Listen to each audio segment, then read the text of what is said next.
हम English grammar introduction के foundation वाले वीडियो में देखा कि जब घर बनाया जाता तो उसमें फाउंडेशन चला जाता है, नींव डाली जाती है। तो अब जब पूरा घर जब बनेगा तो घर बनाने के लिए जो मटेरियल्स यूज होते हैं, जैसे छड़ हो गया, गिट्टी हो गया, मोरंग, बालू, सीमेंट, ईंट हो गया, ये सब उसके बिल्डिंग ब्लॉक्स होते हैं।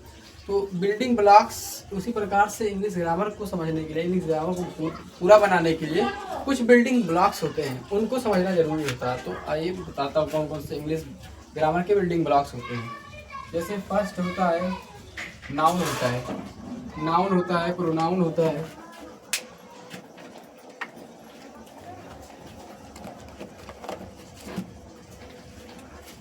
जैसे पहला है नाउन, नाउन। दूसरा है प्रोनाउन, प्रोनाउन। तीसरा है एडजेक्टिव,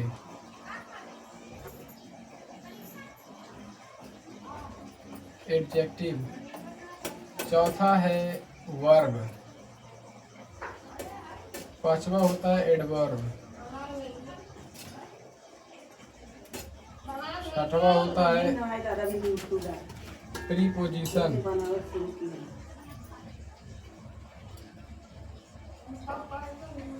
प्रीपोजिशन। सातवां होता है कंजक्शन।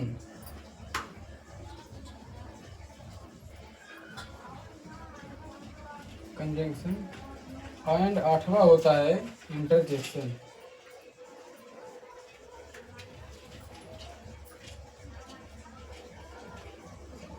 इंटरजेक्शन। ये इस इंग्लिश ग्रामर के बिल्डिंग ब्लॉक्स हैं। इतने 8 जो होते हैं, ये इनको पार्ट्स ऑफ स्पीच भी बोला जाता है, पार्ट्स ऑफ स्पीच। इसको शब्द ये इंग्लिश ग्रामर के जो बिल्डिंग ब्लॉक्स हैं, इनके बारे में एक एक करके समझने की कोशिश करते हैं। पहला है नाउन, पहला है नाउन। नाउन यानी संज्ञा, इसको संज्ञा हिंदी में बोल देते हैं, संज्ञा। नाउन क्या होता है? Noun is a naming word. Noun is a naming word, naming word.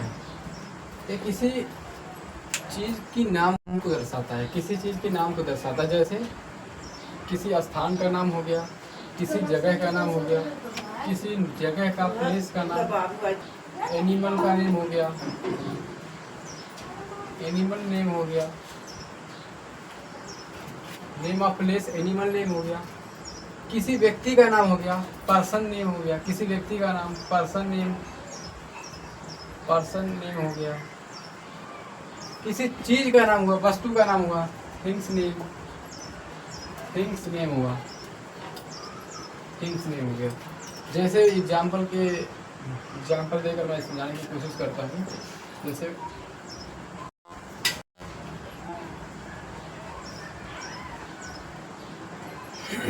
Example,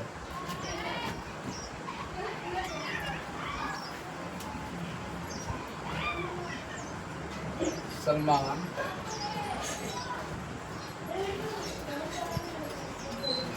went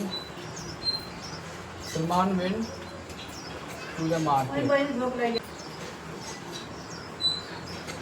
Salman went to the market. Salman बाजार गया।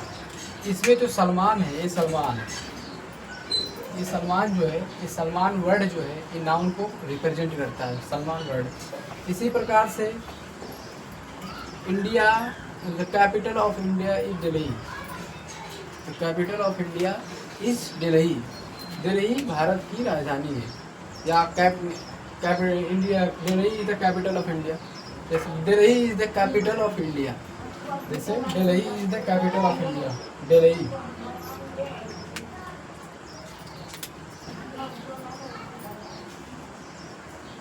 Delhi is the capital of India. इसमें जगह का नाम आ गया दिल्ली। दिल्ली क्या है? जगह का नाम है। इंडिया एक कंट्री का नाम है। दिल्ली इंडिया की राजधानी है।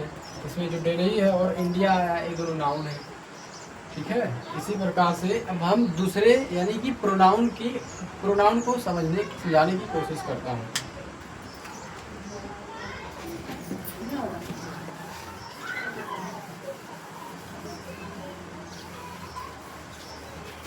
प्रोनाउन को समझाने की कोशिश करता हूँ। दूसरा होगा प्रोनाउन। दूसरा होगा प्रोनाउन का सर्वनाम। प्रोनाउन का मतलब होता है सर्वनाम। प्रोनाउन का मतलब होता है हिंदी में सर्वनाम। अब प्रोनाउन होता क्या है? प्रोनाउन ऐसा शब्द होता है, प्रोनाउन ऐसा बिल्डिंग, इंग्लिश ग्रामर का बिल्डिंग ब्लॉक्स है जो कि नाउन के स्थान पर यूज होता है। प्रोनाउन क्या है? The word which is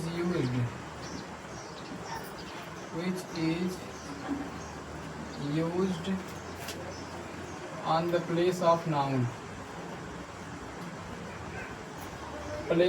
On the place or instead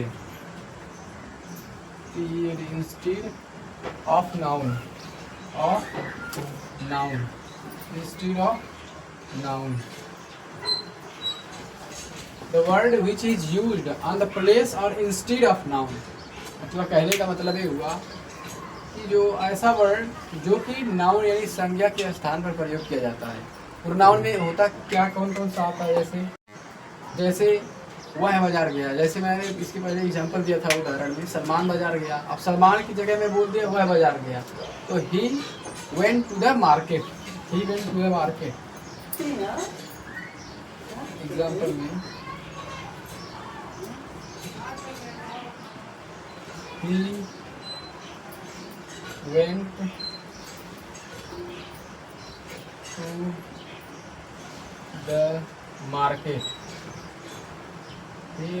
to the market. वह बाजार गया। इसमें ही जो है, ही वर्ड जो है वो क्या है? प्रोनाउन है। ही वर्ड नाउन को रिप्रेजेंट कर रहा है यहाँ, इसलिए प्रोनाउन है। यहाँ सी भी हो सकता है। प्रोनाउन में कौन कौन सा आता है? He, she, they, you, etc word आते हैं pronoun. Move to the third part, that is adjective. Adjective का मतलब क्या होता है? विशेषण। ये क्या होता है? एडजेक्टिव्स डिस्क्राइब्स नाउन्स और प्रोनाउन। ये संज्ञा या सर्वनाम के बारे में वर्णन करते हैं या विशेषता बताते हैं। इसका डिफिनेशन मैं लिख देता हूँ। Describes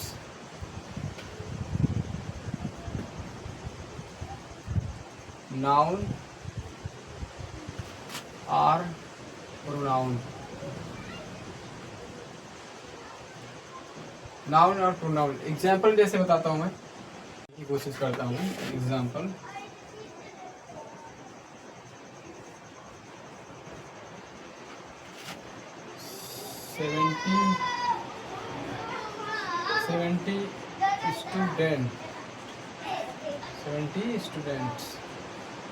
seventy students. यहाँ क्या है? 70 क्या है?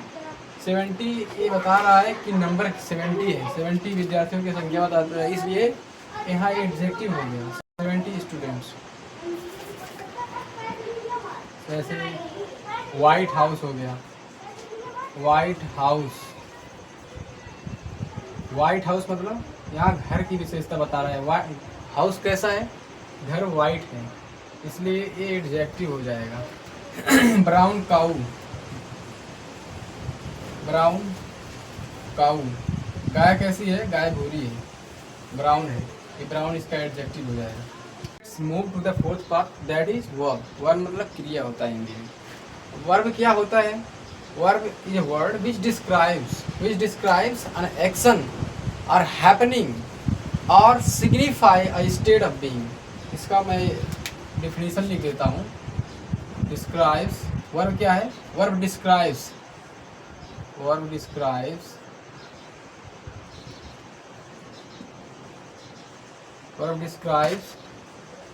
an action or happening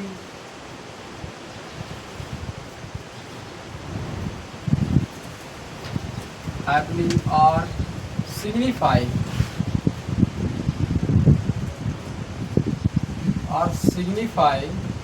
a state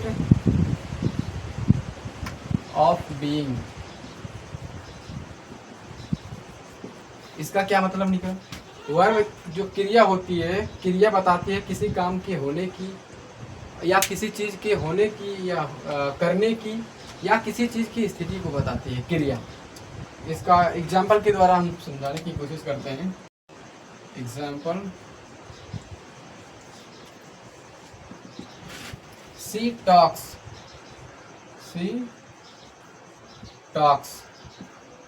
मतलब वह बातें करती है, वह बात करती है। सी टॉक्स, यहाँ कौन सा काम हो रहा है? बात करने का। क्या काम हो रहा है? बात करने का। सी वॉक्स, यहाँ कौन सा कार्य हो रहा है? वॉकिंग का। यहाँ क्या हो रहा है? वॉकिंग, चलने का काम हो रहा है। सी वॉकिंग, चल रहा। सी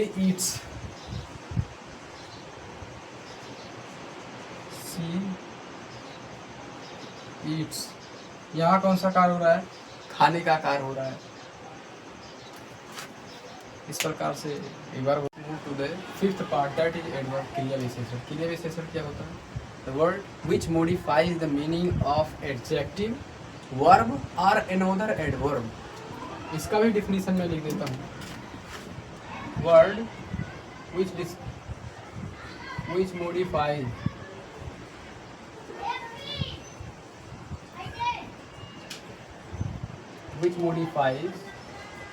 the meaning of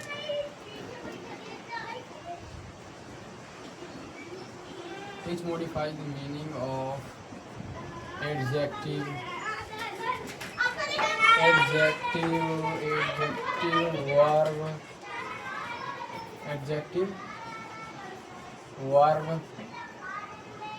or another adverb। another adverb।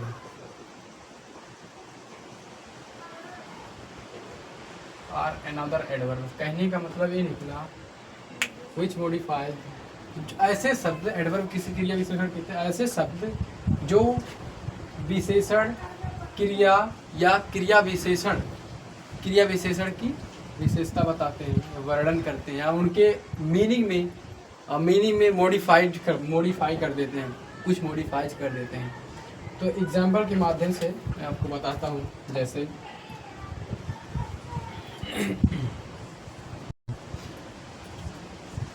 C run fast, C runs fast. इसमें क्या है? सी रन्स फास्ट, वह दौड़ती है। कैसा दौड़ती है? फास्ट। यहाँ जो ये फास्ट आया है, ये फास्ट एडवर्ब है। ये फास्ट क्या है? ये फास्ट एडवर्ब है। ये पहला था। दूसरा ले लीजिए, दूसरा सी runs very fast,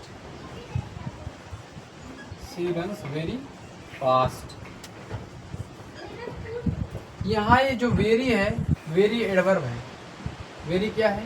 very adverb है, क्योंकि ये फास्ट एडवर्ब की विशेषता बता रहा है। फास्ट एडवर्ब की विशेषता बता रहा है। यहाँ वेरी एडवर्ब है। थर्ड ले लेते हैं। Third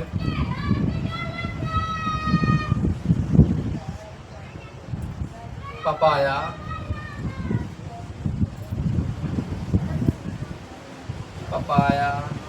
is very sweet in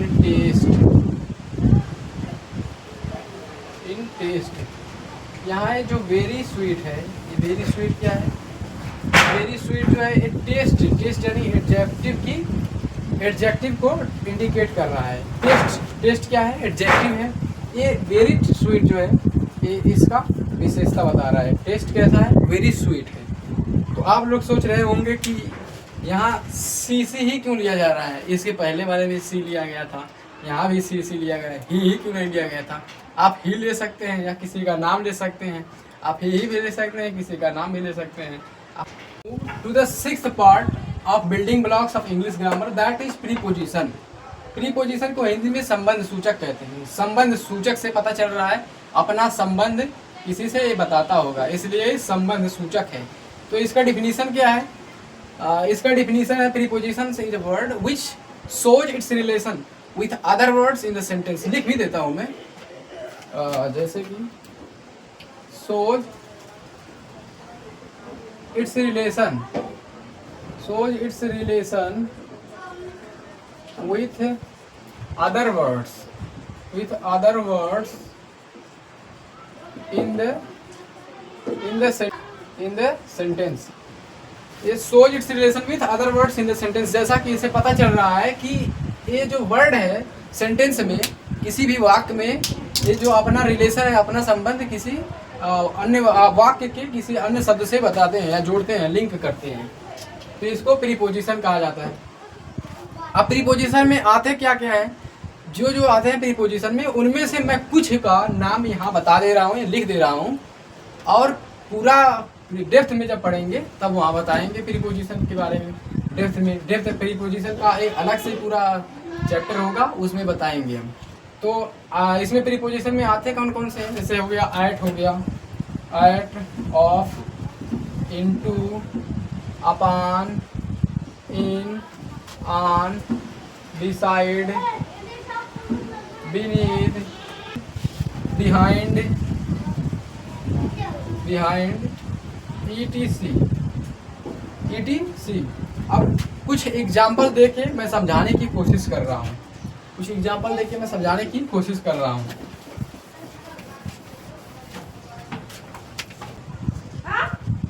example देके समझाने की कोशिश कर रहा हूँ। जैसे हो गया He sat on the table। He sat on the table, वह कहाँ बैठा? टेबल पर बैठा है, टेबल पर बैठा है, वह टेबल पर बैठा है। तो इस टेबल वर्ड का जो कनेक्शन है, जो रिलेशन है, वो इस ऑन से आ रहा है, इस ऑन वर्ड से आ रहा है, इस ऑन से आ रहा है। ऑन मतलब होता है पर, तो यहाँ जो प्रीपोजिशन हो गया ऑन हो गया। इसी प्रकार से दूसरा लेते हैं, The boys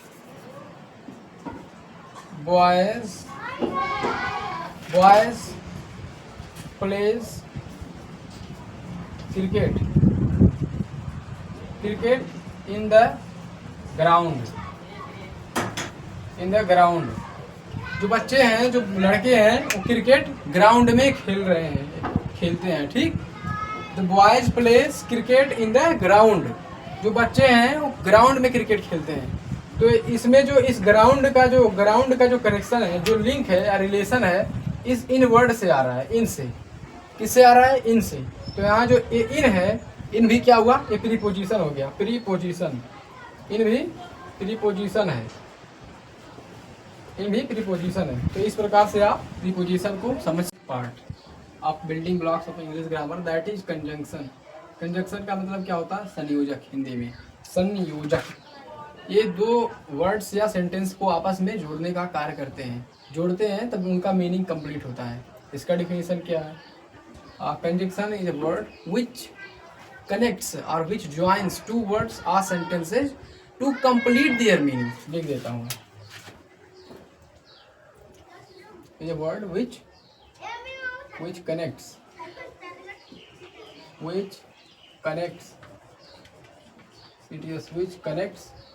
joins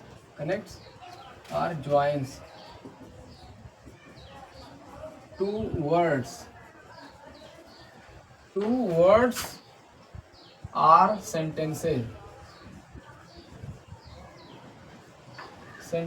two words or sentences to complete their meaning, to complete their meanings,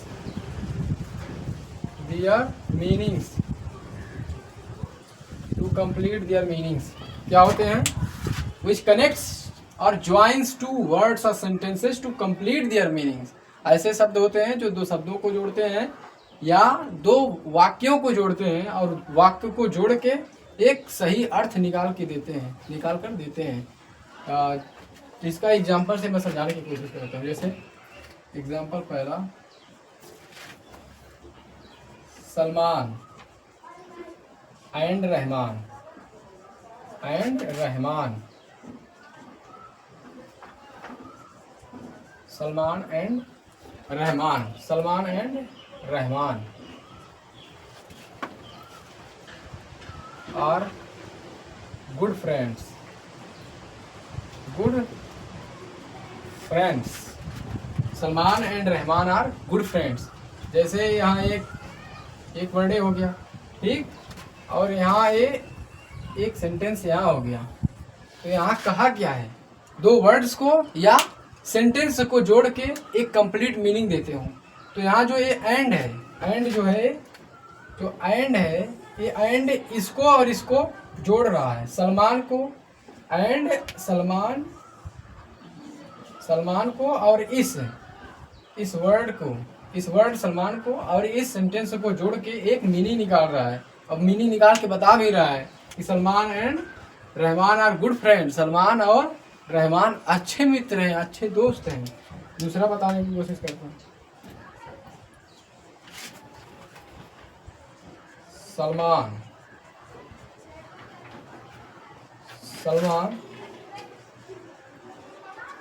knows Rahman but, Salman knows Rahman but Rahman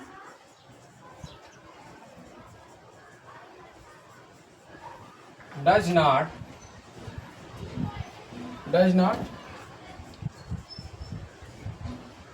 know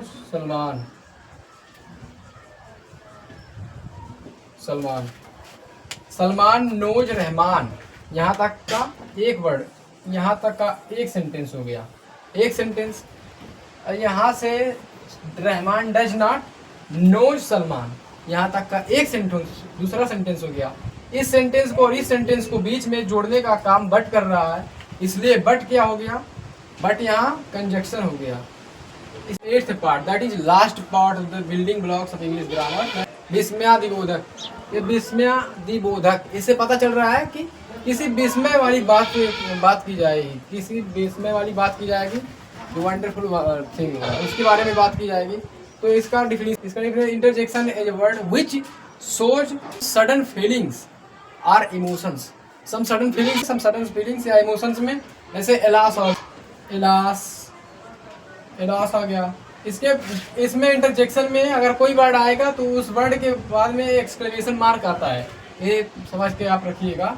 alas हो गया, हुर्रे हो गया, HURRAH हुर्रे, हुर्रे हो गया, OHO हो गया, ओ हो गया, ठीक, ये सब वर्ड आते हैं। जैसे एग्जांपल देख के बताता हूँ, एग्जांपल